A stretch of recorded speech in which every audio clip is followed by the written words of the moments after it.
வாழ்க வளமுடன். Today we see about buoyancy, Cartesian diver and Archimedes principle in unit number 3, that is in page number 34 for the both the mediums. So what is buoyancy? That means in Tamil medium மிதப்பு தன்மைமா.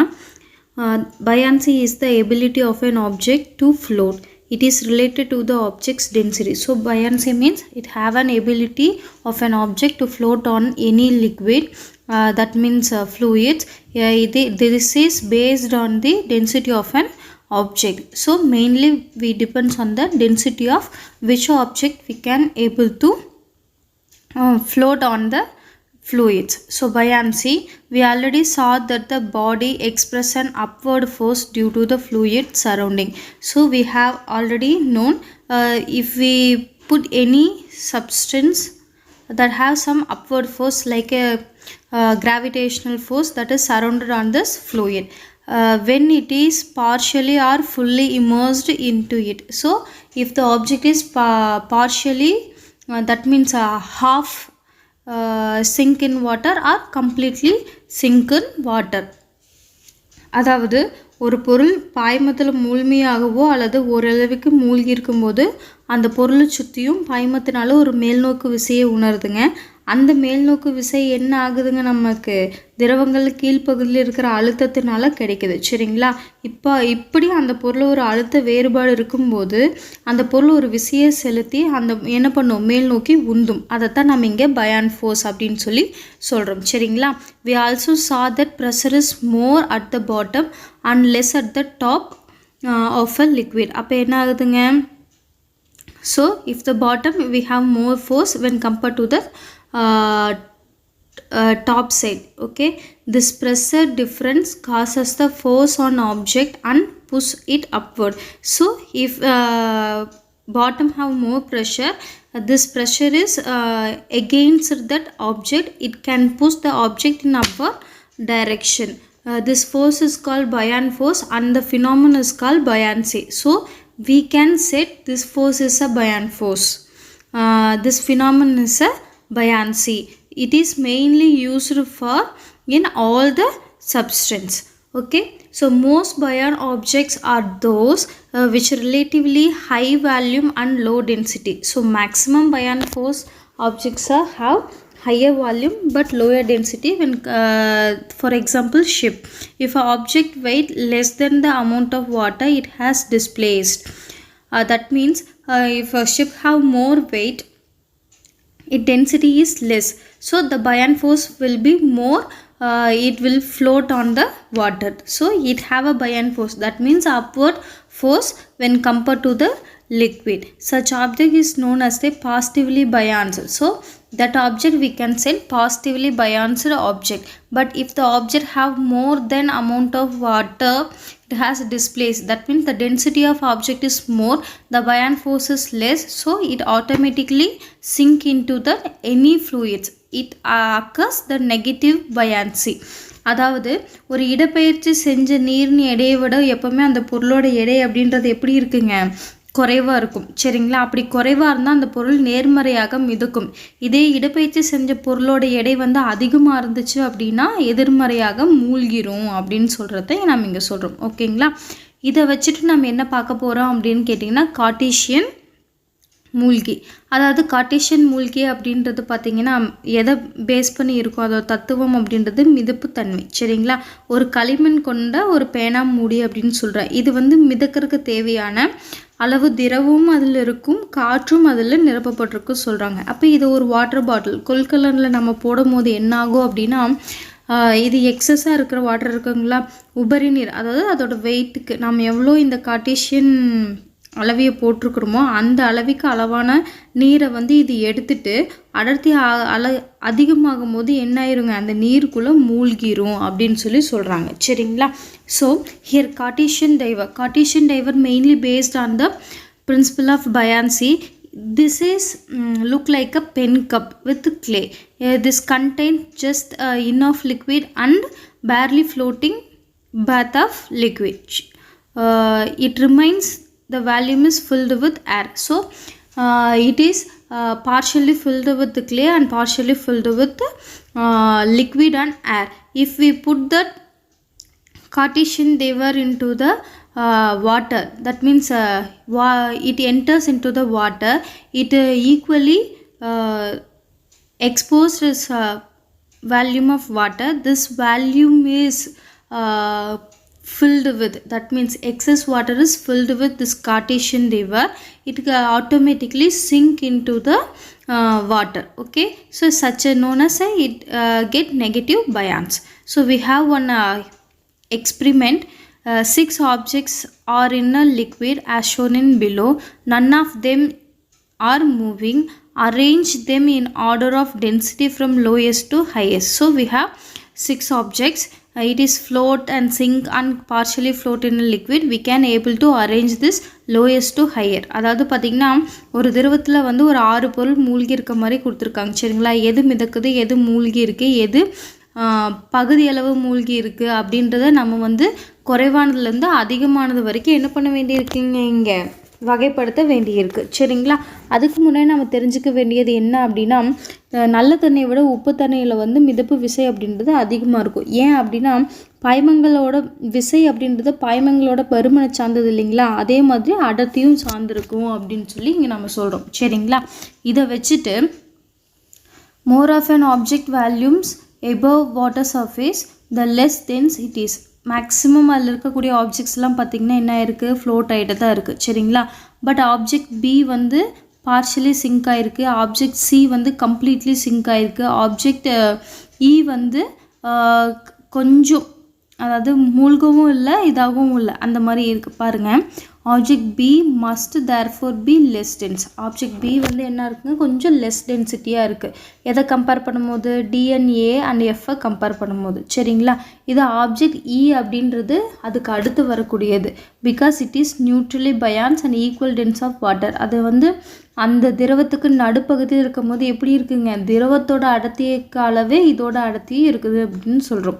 Object C is negative buoyance because it is denser then fluid. So அது எப்படி இருக்குங்க, அதுக்கு வந்து negativity அதாவது எதிர்மறை தன்மை அதிகமாக இருக்குது, அதனால தான் அது என்ன ஆயிடுச்சு, மூழ்கிடுச்சு. ஸோ இது எப்படி ஆர்டர் படுத்தலாம் அப்படின்னா பிடிஏஎஃப்இசி அப்படின்னு சொல்லி நம்ம ஆர்டர் படுத்தலாம் அப்படின்னு சொல்லி சொல்கிறாங்க. சரிங்களா, நெக்ஸ்ட்டு நம்ம போகிறது எங்கே அப்படின்னா ஆர்க்கிமிடிஸ் பிரின்சிபல். சரி, it's one of a best principle. he produced many principles. So what is Archimedes principle? Now we learn. Archimedes principle is a consequence of Pascal's law. So இது Pascal's lawல இருக்கக்கூடிய ஒரு consequence. சரிங்களா, according to the legend Archimedes derived the principle of hydrostatic balance after he noticed his own apparent loss in weight while sitting in his bath. இதுலேருந்து என்ன சொல்கிறாருன்னா, நீர்நிலையின் சமநிலை தத்துவத்தை தான் ஆர்க்கிமிடிஸ் வந்து கண்டுபிடிக்கிறார். சரிங்களா, இந்த தத்துவத்தை கண்டுபிடிச்சதும் என்ன பண்ணுறாரு, that means is a one of a, அதாவது இதோட ஸ்டோரி சொல்லிடுறேங்க. Is one of a person lived in country. His king said what is the weight of his crown. So he is known the weight of a crown. How we known this means he put that crown into the water, the equal amount of water is moving away from the tub. So again he put the crown into the tub, again the equal amount of water is moving away from the crown, and the time he only jumping into the tub, so the same amount of water is moving away from the tub. So he will found that he jumped out of his bath and ran through the town shooting eureka. That means அதாவது என்ன பண்ணுறாரு அப்படின்னா யுரேக்கா யுரேக்கா அப்படின்னு கத்திட்டு என்ன பண்ணுறாரு, போகிறாரு. சரிங்களா, அதே மாதிரி இங்கே என்ன கொடுத்துருக்காங்க அப்படின்னா, ஒரு நாள் ஆர்க்கிமிடிஸ் வந்து குளிக்க போகிறாருங்க. அவர் குளிக்க போகும்போது வந்து பார்த்திங்கன்னா வாட்டர் பாத் இருக்கும் இல்லைங்களா, அந்த வாட்டர் பாட்டிலில் வந்து அவர் குளிச்சுட்டு இருக்கும்போது ஃபர்ஸ்ட் ஒரு டைம் குதிக்கிறாரு, அவரோட வெயிட்டுக்கு அளவான தண்ணி வெளியே போயிடுச்சு. மறுபடியும் ஒருக்கா குதிக்கிறாரு, அதே மாதிரி அவரோட வெயிட்டுக்கு ஈக்குவலான தண்ணி வந்து வெளியே போகுது. ஸோ இதுலேருந்து அவர் என்ன பண்ணுறாரு, நான் கண்டுபிடிச்சிட்டேன், இதை வச்சு அந்த கிங்கோட க்ரௌனோட வெயிட்டை என்னால் சொல்ல முடியும் அப்படின்ட்டு யுரேக்கான்னு கத்திட்டே போகிறாரு. ஸோ இதுலேருந்து வந்தது தான் மேரத்தான் ரேஸ் அப்படின்னு கூட சொல்லுவாங்க. சரிங்களா? அதாவது அங்கே என்ன சொல்கிறாங்க அப்படின்னா, ஒரு பொருளின் பாய்மங்களில் மூழ்கி இருக்கும்போது அப்பொருள் இடப்பெயர்ச்சி செஞ்ச பாய்மத்தின் எடைக்கு சமமான செங்குத்தான மிதப்பு விசையை உணரும் அப்படின்றத அங்கே சொல்கிறாங்க. சரிங்களா? அதாவது a body immersed in a fluid expresses vertically upward buoyant force that is equal to the weight of a fluid it displays. அதாவது எவ்வளோ வெயிட் இருக்கக்கூடிய பொருள் அதில் போடுறோமோ அந்த வெயிட்டுக்கு ஈக்குவலான வாட்டரை டிஸ்பிளேஸ் பண்ணும். That means vertically upward buoyant ஃபோர்ஸை அதை வாங்கிட்டு டிஸ்பிளேஸ் பண்ணும் அப்படின்னு சொல்கிறாங்க. சரிங்களா? when a body is partially or completely immersed in a fluid at rest. So ஒரு ஆப்ஜெக்ட் வந்து போடுறோம், அது வந்து எப்படி இருக்குங்க, ரெஸ்ட்டில் இருக்குது. It experience the upthrust which is equal to the weight of a fluid displaced by it. அப்படி நம்ம போடும்போது என்ன ஆகும், கண்டிப்பாக அதோட வெயிட்டுக்கு அளவான தண்ணி மேலே அதிகமாக இருக்கும் இல்லைங்களா, அதை வந்து அப் த்ரஸ்ட், அதாவது மேல்நோக்கு விசை அப்படின்னு சொல்கிறோம். Due to the upthrust acting on a body it apparently loss a part of his weight and apparent loss of weight is equal to upthrust. அதாவது அதுக்குள்ளே போடும்போது என்ன ஆயிடுச்சுங்க, மேல்நோக்கு விசையினால் அந்த பொருள் வந்து தன்னுடைய எடையின் ஒரு பகுதியை இழக்குது. சரிங்களா? It loss its part of weight and apparent loss of weight is equal to upthrust அப்படின்னு சொல்கிறாங்க. அதாவது எடையில் ஏற்பட்ட அந்த இழப்பு தான் மேல்நோக்கு விசைக்கு சமமாக இருக்கும் அப்படின்னு சொல்கிறாங்க. அப்போது பொருள் ஒன்று முழுமையாக அல்லது பகுதியளவு பாய்மத்தில் மூழ்கி இருக்கும் போது if a body is either partially or completely immersed in a liquid the upthrust is equal to weight of a fluid. அதாவது என்ன சொல்கிறாங்க, மேல்நோக்கு விசை அப்படின்றது இடப்பெயர்ச்சி செய்யப்பட்ட பாய்மத்தோட எடை அப்படின்னு சொல்கிறாங்க. இல்லைன்னா that is equal to apparent loss of weight of an body, அதாவது பொருளோட தோற்ற இடை இழப்பு அப்படின்னு சொல்கிறாங்க. சரிங்களா? The apparent weight of an object, அதாவது பொருளோட தோற்ற இழப்பு அப்படின்றது எப்படி கண்டுபிடிக்கலாம் அப்படின்னா, true weight of an object in air, அதாவது காற்றில் ஒரு பொருளோட எடை. சரிங்களா? Minus upthrust weight of and water displaced, அதாவது மேல்நோக்கு விசைன்னு சொல்கிறாங்க, இல்லைன்னா இடப்பெயர்ச்சி செய்யப்பட்ட நீரினோட அளவு அப்படின்னு சொல்கிறாங்க. இதைத்தான் எங்கே நீர்மூழ்கி கப்பல்களில் பயன்படும். ஓகேங்களா? அடுத்து நம்ம பார்க்க போகிறது மிதத்தல் விதிகள், லாஸ் ஆஃப் ஃப்ளோட்டேஷன். சரிங்களா? இப்போ ஒரு ஷிப்பு வந்து கடலில் இருக்குது அப்படின்னா it has more weight but it is less dense. That purpose only it will float on a water. அதாவது இந்த பொருளோட மிதப்புத்தன்மை அப்படின்றது எப்படி சொல்கிறாங்க, பொருளோட எடை அதிகமாக இருந்தாலும் அடர்த்தி குறைவு, அதனால தான் மிதக்குது அப்படின்னு சொல்கிறோம்.